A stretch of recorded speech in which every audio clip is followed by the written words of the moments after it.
just like us. Damn few. Hey, old friend, are you okay? Old friend, what do you say? Old friend, are we unique? Time goes by, everything else keeps changing. You and I, we can continue next week. You know, anybody who loves musical theater just always loves the score. It's kind of in our DNA, you know, listening to that original cast recording and seeing various productions over the years and how they continued to work on the piece. And we were lucky because James Lapine actually came to us and said, how about doing Merrily at Encores? And Jack Viertel and I just said, absolutely. We jumped at it. This is sort of an amalgamation, this production, of different productions? Well, yeah, I mean, we're basically going to do the version of the show that Stephen Sondheim and George Furth ended up with after they continued to work on revising the script and the score over various productions. And I think it was sometime around the early 90s, around the time of the Off-Broadway production at the York Theater, where they sort of said, okay, this is the show. That's the version of the show that MTI rents if you do the show. But that version of the show has a smaller sized orchestra, but we're going to go back to the larger size orchestra because we can, and we're Encores, so. This show doesn't break down very easily in the sense of dancers, singers. So you have to put it all together in the sense of they're coming on stage, at a certain time, and they're on this mic, they're on that. So there's a lot of graphs of this person is coming on this side of the stage at this, because you only have a week. So you have to be very, very organized. The one interesting thing about this show that people might not know is that the opening of Act 2 normally is just Gussie singing from musical Husbands. Well, we've decided to make that a production number. It's a very small production number, so we do have a little bit of dance, and they're doing a new dance arrangement for it.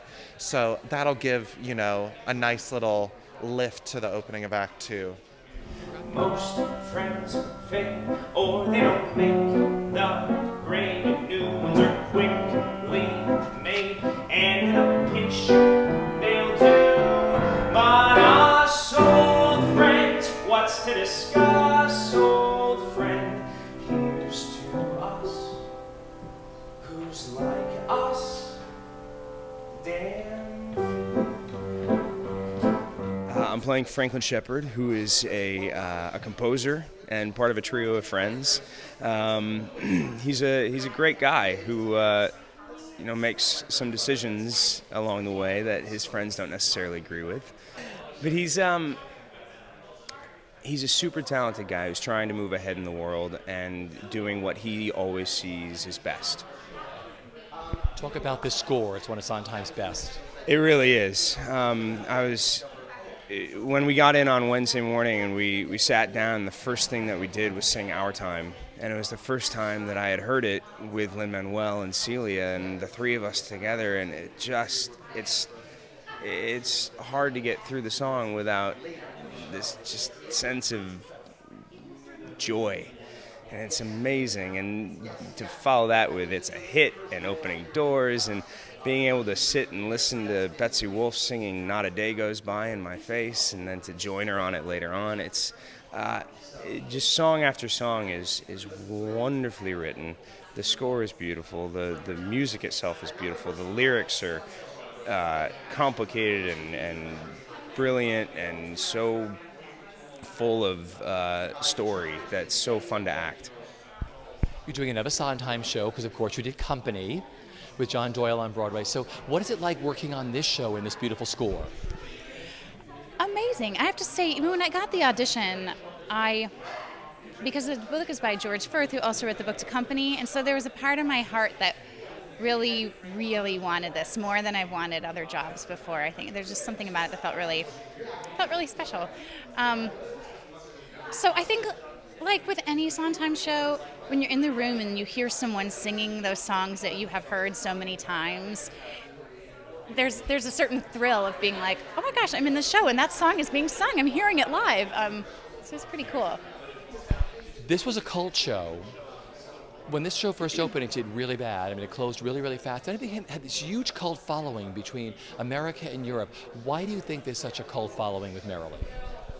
Someone else asked me something like that a few days ago, and I think part of it, I think, is that the story is very accessible to anyone. I mean, the characters in the story are artists, so I think especially for fellow artists. But, to anyone, I think it speaks to you, and depending on maybe what you are experiencing in your own life, you'll interpret it in your own way. But, whether you see it as, oh, that's really gross, what happens to people when success comes their way, or whether you see it as, oh, I know how that feels, that's really painful when you pursue your dreams and other people don't support that, or, it's all kind of in there, and I think no matter what you do, everyone can relate in some capacity.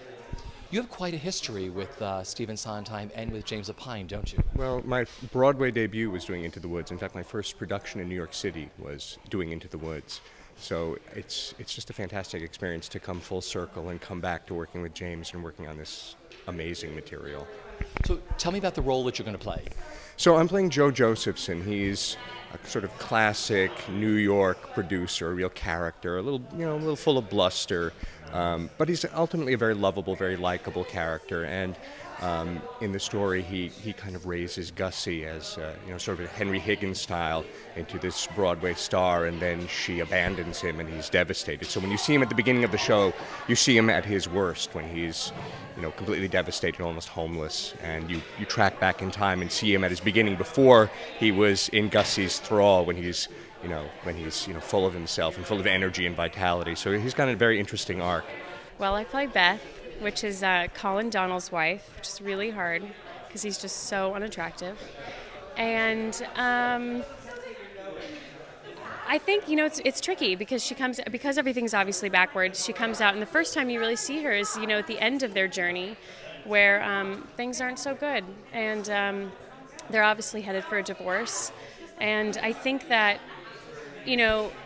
my journey is similar to everyone's journey in the show, which is the second you realize that someone that you loved so much and that you had put so much faith in, that you had decided to involve in your life, has disappointed you in a way that shatters your life, and you don't really know how to move on. So I think that that's a lot of people's journey in the show. That in particular is something that, really strikes a chord with Beth. It's interesting because when this show opened, it was a big failure, but it's gained this cult status over the years through America and through London and Europe. Why do you think audiences are connecting with this musical again? Well, for one thing, it's Sondheim, so I don't know if maybe it might have been a failure in the sense of it didn't run, it didn't do this, but it's a beautiful story. I think everyone connects with this story. I think also, too, people in New York connect with this story. It's about a young group of kids who move to New York with dreams, and then life takes its natural course. And, I mean, I'm immediately drawn to it. It wasn't that many years ago that I moved here and was hoping to kind of do the same thing that Beth was trying to do and meet someone. And it's beautiful music. It's just stunningly beautiful. It has some of the most beautiful Sondheim songs in it. So I'm excited that we get a chance to, kind of bring it back and get the excitement again going. Most friends fade, or they don't make the grade. New ones are quickly made. Some of them worth something too. But us old friends, what's to discuss? Old friends, to tell you something. Good friends bring out your lives, whereas old friends live and let live. Good friends, I can advise, whereas old friends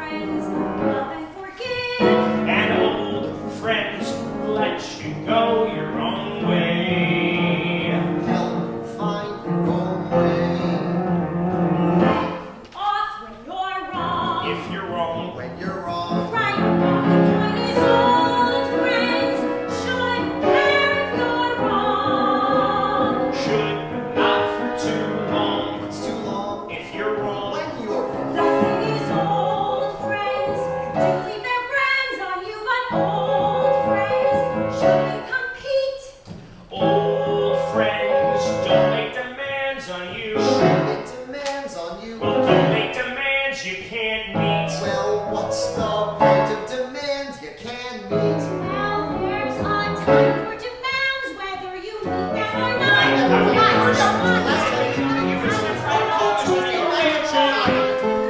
I'm playing Mary Flynn, who is one of the trio of best friends that we sort of follow through this story.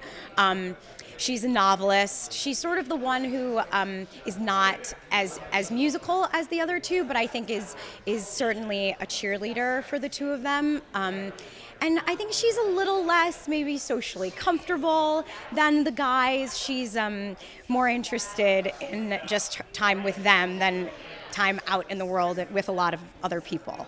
And she's when we meet her at the beginning of the musical, she's lost her way a little bit. But as we tell the story backwards, you sort of see where she comes from. And I think of the three of them, we were talking about this yesterday, that in friendships, there are always the people who are looking forward, who are looking ahead and trying to say, like, what will be next, what will be next. And then there are the friends that want to keep things as they are and sort of hold on to the way it is. And I think Mary is definitely that kind of person, that she feels nervous about the forward motion and wants to maintain this friendship and stay a part of these guys' lives in a way that is familiar instead of maybe unknown.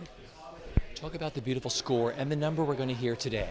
The beautiful score. This score it's extraordinary, and so many people have said to me, I actually don't know Merrily We Roll Along, and I'm like, but you do. There are so many songs that are so iconic that are from this show. And what's so amazing is that out of context, those songs are so beautiful, but then you put them in to this whole piece, and they are even more resonant, I think, and even more, they tell an even greater story.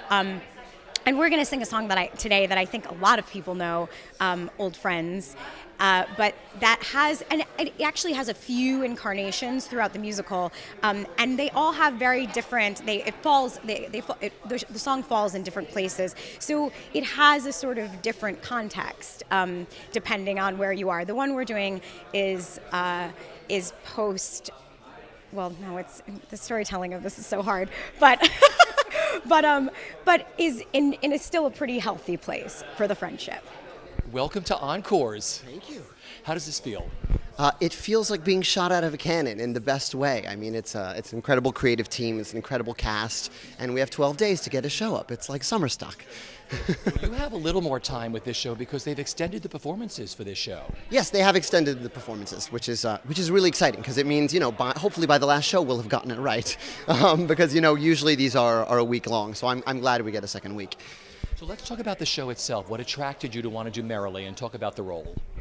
Well, Merrily is one of my favorite scores and has been for many years. The first production I ever saw of it, though, was my high school. Did it last year, and I went back to see it. I'm actually wearing my high school's shirt, Musical Rep 2011.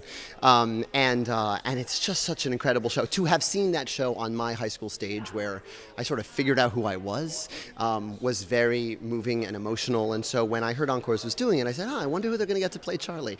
So I was very thrilled to get the call and be asked to audition. And so I'm thrilled to be here. So let's talk about the role, and let's talk about the score. Sure. The score is incredibly challenging. We move backwards in time. We start at the end of a friendship and sort of move our way towards the beginning. And what's incredible about the score is the way you're hearing reprises first. And it's really built that way. I mean, you really, I have a number called Franklin Shepherd Inc., where we're hearing bits of Now You Know, and we're hearing bits of Old Friends, and it's really an incredibly built score. I've now I'm in it, and I still don't know quite how we did it. It's like a magic trick. This production will have an extended run, won't it? Talk about that. Well, we're doing 2 weeks here, which is a first for one of our regular season Encores shows. I think that City Center just thought, let's do it for 2 weeks, and knew that there would be a lot of demand for people to come see it, and it worked out in the calendar. So, yeah, we're excited about that. And we're going to 7 performances this year for all of our regular shows. We've gone from 5 to 7. And now with the extra week of Merrily, we're actually doing 15 performances of Merrily, yeah. 2 old friends, we were all due.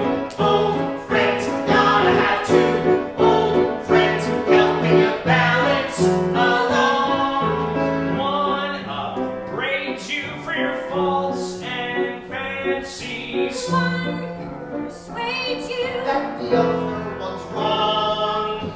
Most friends fade or they don't make the grade. New ones are quickly made perfect as long as they're new. But us old friends, what's to discuss, old friends?